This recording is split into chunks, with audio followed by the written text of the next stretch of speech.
Ek het my plaas agtergelaat in die noorde, net 'n waar vol drome, harde werk en ware woorde. Die kinders het geslaap toe ons in die donker ry.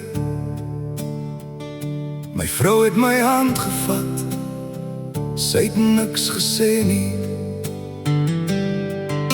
Die grond die was hard, vol klippe en dorings. Ek het gevloek en geskop, my hart was onseker. Die manne het gelag toe ek saad in die droogte gooi. Maar iets het vir my gefluister, vertrou en kyk wat groei. Grond en genade, dit is al wat ek het. 'n man se hande, God en 'n gebed. Onder die stof leer die lewe wat wag, net soos die aardappel, onsigbaar maar daar. My seun het my gevra, pa, glo jy nog steeds? Ek kon hom nie antwoord, my hart was onseker.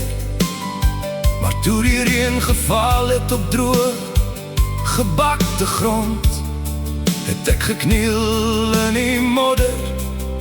En toe het ek geweet, grond en genade, dit is al wat ek het.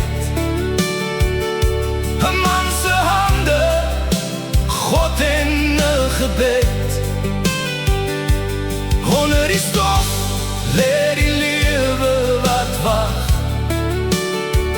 net soos die aardappel, onsigbaar maar daar. Hulle sê ons behoort nie meer hier nie, maar my oupa se sweet is nog in hierdie klei.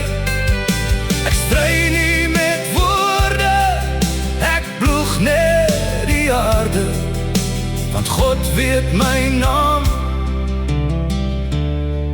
en hy weet van my pyn.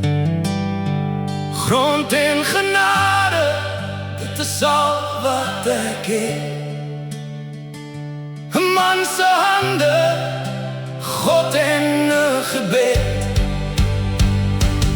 Onder die stof leer die lewe wat wag, net soos die aardappel, onsigbaar maar daar. Onsigbaar, maar altyd daar. Die oes kom nog.